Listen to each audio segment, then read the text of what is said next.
En premier temps, je vais découper mes tôles d'aluminium. Ensuite, je vais les travailler avec une torche plasma.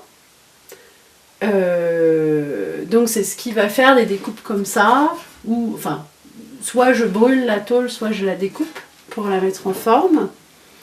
Et je fais souvent des gribouillis avec. Ensuite, une fois que la tôle est préparée, je procède à la mise en couleur. Donc j'utilise un vernis que je cache. C'est un secret. Et je mélange mon vernis avec des pigments naturels. Le choix de la couleur, c'est tout à l'intuition. Il n'y a pas de... Je dis pas en me levant le matin, tiens aujourd'hui je vais faire une journée rose.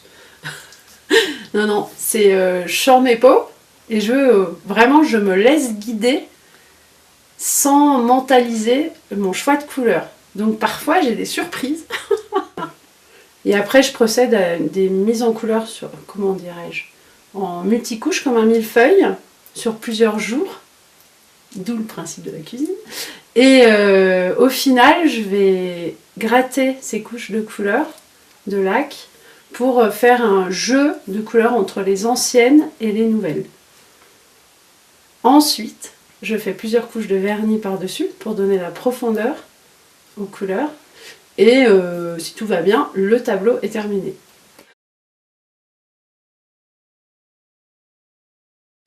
Quand je travaille sur un tableau, je n'ai pas qu'une pièce en marche. Donc en général, je me dis, allez là, j'ai 2 semaines. Pendant 2 semaines, je ne fais que ça.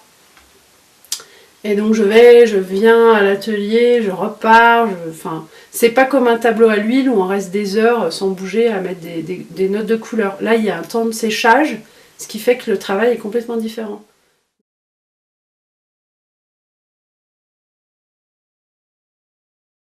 Et mes premiers tableaux sur alu, il n'y avait pas encore de découpe, vraiment. C'était fait avec des peintures, mais je commençais à faire des multicouches de peinture sur la technique de la laque.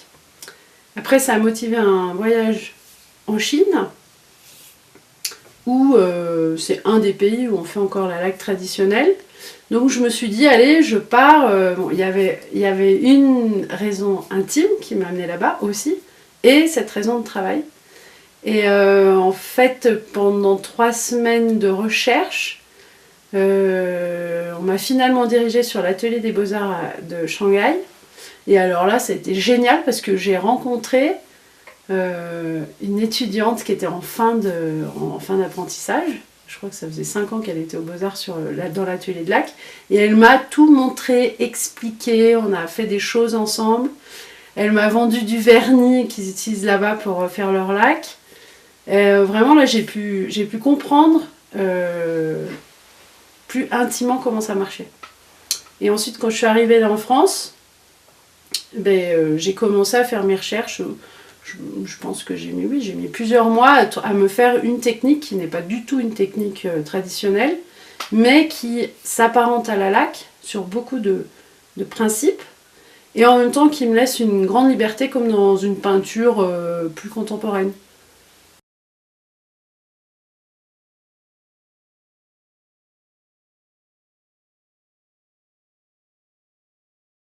Avoir l'abondance facile. Il est pas fun, hein. En gros, plus de soucis, quoi. L'abondance dans tout. Dark Vador.